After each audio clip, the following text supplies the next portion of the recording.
Film ini dimulai dengan memperlihatkan dua orang gadis bernama Trudy dan Sherry. Di sini mereka sedang membahas pria penguntit yang beberapa hari terakhir mengganggu Trudy di Facebook. Tak berapa lama, mereka pun mendapatkan panggilan telepon misterius dari seorang pria. Sherry yang menganggap kalau pria tersebut salah sambung, langsung ingin mematikan panggilan itu. Tapi secara tiba-tiba, pria itu mengancam akan membunuhnya kalau mematikan panggilan itu. Trudy dan Sherry tak terlalu menganggapi ancaman dari pria itu, karena mereka merasa mungkin saja itu ulah dari teman mereka. Di saat bersamaan, bel pintu pun berbunyi. Di sini, Trudy mulai merasa takut dan merasa kalau pria itu memang akan membunuh mereka. Tapi tidak dengan Sherry yang malah nekat membuka pintu itu walaupun Trudy sudah melarangnya. Dan ternyata tidak ada orang di luar sana. Tapi ketika mereka berdua sedang lengah dan tiba-tiba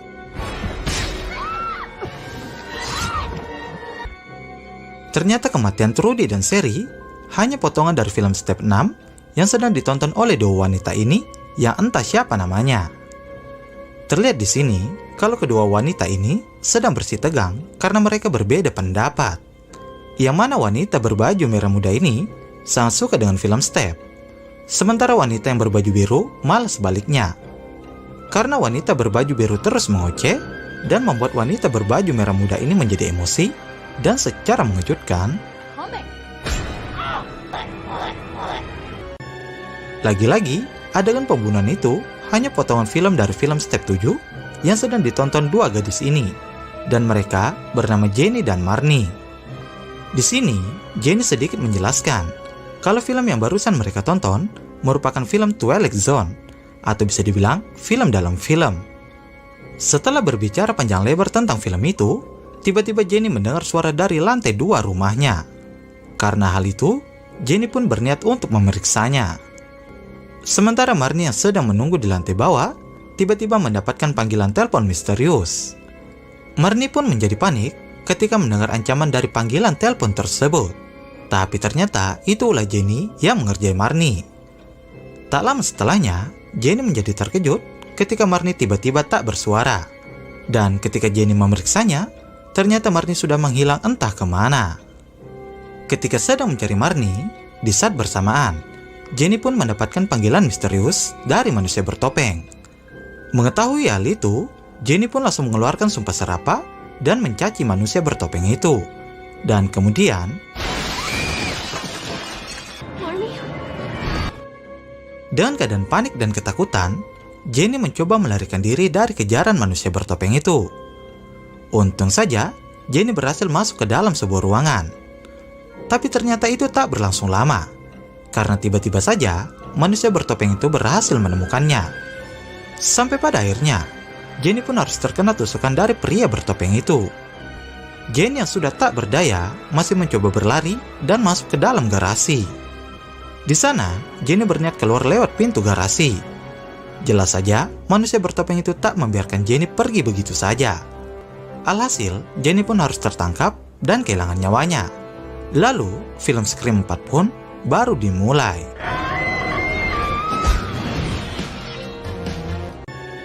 Film kemudian berlanjut di Woodsboro, sebuah kota kecil yang juga merupakan kampung halaman dari Sydney. Hari ini adalah hari pertama Sydney sampai di Woodsboro, dan kebetulan hari ini Sydney akan melakukan perilisan buku yang baru saja ia tulis bersama dengan Rebecca, yang merupakan seorang penerbit. Sementara di sisi lain, Dewi sudah menikah dengan Gail dan menjadi seorang sheriff di kota itu. Kemudian kita beralih ke 3 orang sahabat bernama Jill, Kirby, dan Olivia. Di tengah-tengah perjalanan menuju ke sekolah, tiba-tiba mereka mendapatkan panggilan misterius yang tentu saja kita tahu kalau panggilan itu dari manusia bertopeng. Tapi nampaknya mereka tak terlalu menghiraukan panggilan itu dan mematikannya. Ketika di sekolah, Jill didatangi seorang pria bernama Trevor. Jadi, Trevor ini bisa dibilang mantan pacar Jill. Mereka baru saja putus karena Trevor ketahuan membandel dengan wanita lain. Ya, walaupun Trevor sebenarnya tidak ingin putus dengan Jill. Di sisi lain, Sydney sedang melakukan perilisan bukunya. Setelahnya, ia pun didatangi Gail dan saling bertanya kabar. Tak berselang lama, Dewi pun datang bersama dengan anak buahnya dalam keadaan panik. Di sini, Dewi menyuruh mereka semua untuk tetap tenang dan tidak pergi dari sana. Ternyata hal itu disebabkan nomor ponsel yang berhasil mereka lacak dari TKP pembunuhan. Tiba-tiba suara ponsel berbunyi, dan ketika ditelusuri, suara itu berasal dari bagasi mobil Sydney.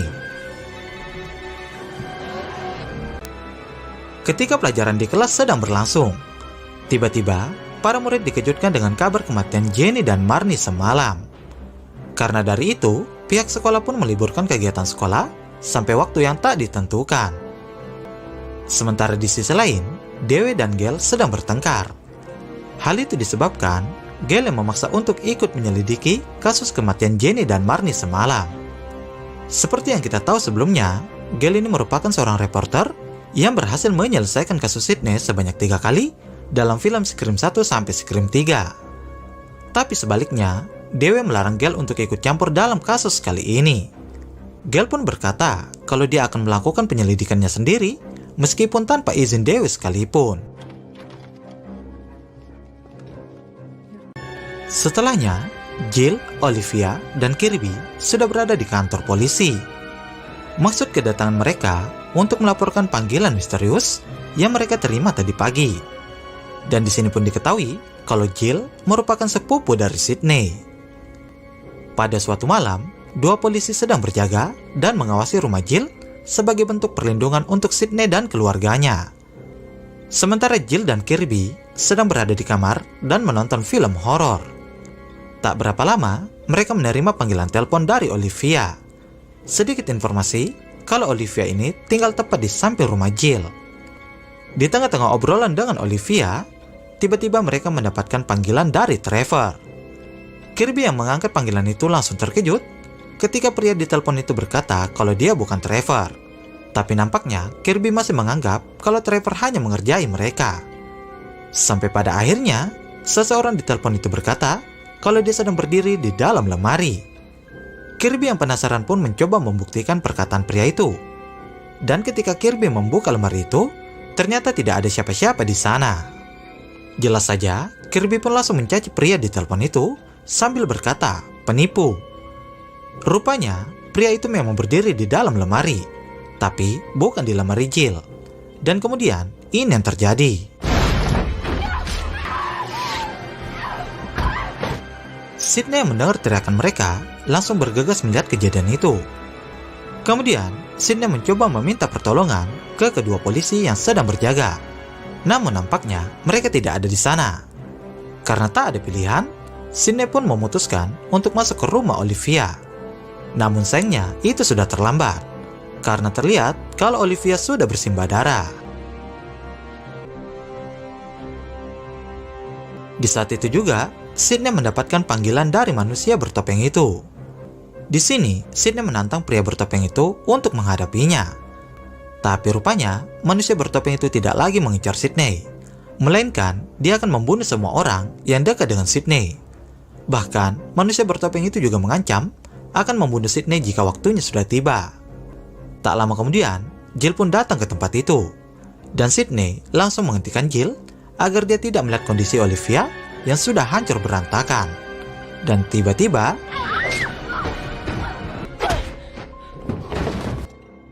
pria bertopeng itu datang dan mencoba menyerang Sydney. Untung saja, Sydney mampu melakukan perlawanan dan membuat manusia bertopeng itu tersungkur. Tapi anehnya, ketika 2 polisi datang, manusia bertopeng itu sudah hilang entah kemana. Setelahnya, Gail menemui 2 orang pemuda bernama Charlie dan Robbie yang merupakan teman sekolah Jill. Jadi, Charlie dan Robbie ini menjalankan klub film, atau bisa dibilang semacam komunitas yang berisikan orang-orang yang suka dengan film. Maksud tujuan Gail di sini untuk mengajak mereka bekerja sama dalam mengungkap pembunuhan itu. Di sisi lain, Sydney yang berada di rumah sakit tiba-tiba didatangi Rebecca. Di sini Rebecca menawarkan beberapa kontrak pekerjaan yang harus ditandatangani Sydney. Jelas saja, Sydney pun menjadi kesal karena di mana kita tahu sebelumnya Sydney baru saja selamat dari serangan manusia bertopeng. Rebecca malah sibuk urusin kontrak. Alhasil, Sydney pun memecat Rebecca dari pekerjaannya. Setelahnya, Rebecca sudah berada di parkiran dan bersiap untuk pulang. Tak berapa lama, Rebecca mendapatkan panggilan telepon dari manusia bertopeng. Rebecca pun menjadi panik dan langsung masuk ke dalam mobilnya. Namun sayangnya, mobil Rebecca tak bisa menyala. Dan secara mengejutkan, manusia bertopeng itu langsung muncul di depan Rebecca. Karena tak ada pilihan, Rebecca pun keluar dari mobilnya dan berniat masuk kembali ke dalam rumah sakit. Dan kemudian, pada suatu malam, Gale datang dan menyamar dengan menggunakan topeng psikopat ke pesta tahunan yang dilakukan Charlie dan Robbie bersama anggota klub filmnya untuk memutar film Step. Terlihat di sini kalau Gale secara diam-diam memasang kamera pengawas ke beberapa titik untuk memantau pergerakan dari manusia bertopeng itu. Setelah berhasil memasang kamera-kamera itu, Gale kembali ke mobilnya dan mulai memantau dari monitor. Tak berapa lama, satu persatu kamera itu pun mulai tertutup. Dan jelas saja kalau itu perbuatan dari manusia bertopeng. Mengetahui hal itu, Gale pun langsung menghubungi Dewe untuk memberitahukan keberadaan manusia bertopeng itu. Setelahnya, Gale sudah berada lagi di dalam dan mencoba mengambil kameranya. Di sisi lain, Dewi sudah sampai dan melihat Gale dari monitor. Di saat Gale sedang lengah, manusia bertopeng itu bersiap menyerang dari belakang. Dan ini yang terjadi. Tentu saja terjadi guling-gulingan antara Gale dan manusia bertopeng. Tapi nampaknya Gale tak mampu melawan manusia bertopeng dan terlihat kalau Gale sudah terpojok. Di saat bersamaan, Dewi pun datang dan langsung menembak ke arah manusia bertopeng itu. Tapi sayangnya, Gale harus terkena tusukan pisau dan manusia bertopeng itu berhasil pergi dari sana. Sydney yang berada di rumah kembali mendapatkan panggilan telepon dari manusia bertopeng itu. Kemudian manusia bertopeng itu menyuruh Sydney untuk melihat berita penyerangan yang menimpa Gale. Tak puas sampai di situ, manusia bertopeng itu juga mengancam akan menyerang Jill. Sydney mendengar ancaman itu langsung bergegas mencari Jill. Tapi sayangnya Jill tak ada di kamarnya. Dan dari laptop Jill, Sydney pun mengetahui kalau Jill ada di rumah Kirby. Di sini, Sydney sempat memberitahukan ke bibinya yang bernama Kat kalau manusia bertopeng itu sedang mengejar mereka. Tak menunggu lama, mereka pun langsung mencari Jill. Tapi sayangnya itu terlambat, karena terlihat manusia bertopeng sudah mengawasi mereka dari luar. Di saat mereka berhasil menahan pintu itu secara tiba-tiba. Kemudian kita beralih ke rumah Kirby. Terlihat di sana ada Jill, Charlie, Robbie, Kirby, dan Trevor. Terlihat di sini kalau mereka sedang membahas manusia bertopeng yang sedang melakukan teror pembunuhan. Ada momen ketika Robbie sedang berkeliling dan merekam situasi di sekitarnya. Tapi sayangnya manusia bertopeng itu muncul dan langsung membunuh Robbie. Tak berapa lama, Sydney pun sampai di rumah Kirby dan ingin mengajak Jill untuk pergi dari sana. Tiba-tiba mereka dikejutkan dengan keadaan Robbie yang sudah sekarat. Di saat itu juga, manusia bertopeng itu muncul dan langsung menyerang mereka. Untung saja, Sydney dan Jill berhasil masuk ke dalam kamar. Karena terpojok dan tak ada pilihan, Sydney pun menyuruh Jill untuk bersembunyi di bawah kolong kasur. Sementara Sydney terus berlari dan menjadikan dirinya sebagai umpan. Di sini Sydney sempat menghubungi Dewi dan memberitahukan lokasinya. Dewi yang mendengar laporan itu pun langsung pergi ke sana dengan beberapa anak buahnya. Setelah itu, Sydney bertemu dengan Kirby dan bersembunyi di ruangan bawah tanah. Tak berapa lama, Charlie pun datang dan memohon agar Kirby membukakan pintu untuknya. Tapi di sini Kirby merasa ragu dan tak percaya dengan Charlie. Hal itu disebabkan darah di tangan Charlie. Dan secara tiba-tiba, kemudian Charlie sudah dalam keadaan terikat di sebuah kursi. Sementara Kirby langsung mendapatkan panggilan telepon dari manusia bertopeng itu. Di sini manusia bertopeng itu memberikan beberapa pertanyaan soal film horor. Dan sebagai gantinya, Charlie akan dibebaskan jika Kirby bisa menjawab semuanya. Setelah menjawab beberapa pertanyaan, nampaknya Kirby berhasil memenangkan tantangan itu. Tak menunggu lama, Kirby pun langsung membuka ikatan Charlie. Tapi anehnya, setelah Charlie terbebas, ini yang terjadi. Sydney yang sedang berkeliling rumah, tiba-tiba saja langsung disekap Charlie dari belakang. Untung saja Sydney mampu melakukan perlawanan. Tapi ketika Sydney mencoba melarikan diri, secara mengejutkan. Yap, di sini pun terungkap kalau manusia bertopeng itu adalah Jill, sepupu Sydney sendiri. Rupanya, itu semua rencana dari Charlie dan Jill. Bahkan, mereka juga sudah menahan Trevor sebelumnya dan kemudian membunuhnya. Ternyata mereka berdua sudah merekam semua pembunuhan itu dan berniat untuk menjadikannya sebagai film. Tapi, motif utama Jill tega melakukan itu adalah sebuah popularitas. Yap, di sini Jill berkata kalau dia sangat iri dengan Sydney yang berhasil mendapatkan perhatian dunia karena tragedi yang selama ini menimpanya. Jill pun berniat untuk membunuh Sydney dan menggantikan Sydney sebagai pahlawan yang bisa selamat dari serangan manusia bertopeng. Nampaknya kebusukan Jill tak sampai di situ, karena secara tega Jill pun membunuh Charlie yang sudah membantu rencana jahatnya itu. Jill yang sudah puas meluapkan semua emosi dan kekesalannya, langsung membunuh Sydney dengan pisaunya. Ketika tak ada lagi orang yang tersisa, Jill pun menjalankan rencana selanjutnya untuk membuat skenario buatan dan seolah-olah kalau dia adalah korban dari penyerangan itu. Di sini, Jill mencoba menghilangkan jejak, bahkan dengan nekat melukai dirinya sendiri untuk mendapatkan luka yang nyata. Tak berapa lama, para polisi pun datang ke TKP dan menemukan mereka semua dalam keadaan sekarat. Para wartawan pun mulai berebut untuk mewawancarai Jill yang sekarang sudah dianggap sebagai pahlawan. Beberapa hari berlalu, keadaan Jill pun sudah semakin membaik. Terlihat di sini kalau Jill kembali berakting dan seolah-olah sedih dengan kematian teman-temannya. Ada saat di mana Jill menanyakan kondisi Gale dan berkata kalau mereka punya luka yang sama, yaitu di bagian dada atas. Lalu, Jill menjadi terkejut ketika mengetahui kalau Sydney ternyata masih hidup. Beberapa saat setelah Dewi pergi, Jill langsung bangkit dan menuju ke kamar Sydney. Dewi menghampiri Gale dan memberitahukan kondisi Jill. Sampai saat di mana Dewi memberitahukan ke Gale kalau Jill sempat menanyakan kabarnya dan berkata kalau mereka punya luka yang sama. Di saat itu juga, mereka pun langsung menyadari kalau Jill adalah manusia bertopeng. Di sisi lain, Jill pun sudah berada di kamar Sydney. Tak menunggu lama, Jill pun langsung menyerang Sydney, dan terjadilah perkelahian di antara mereka.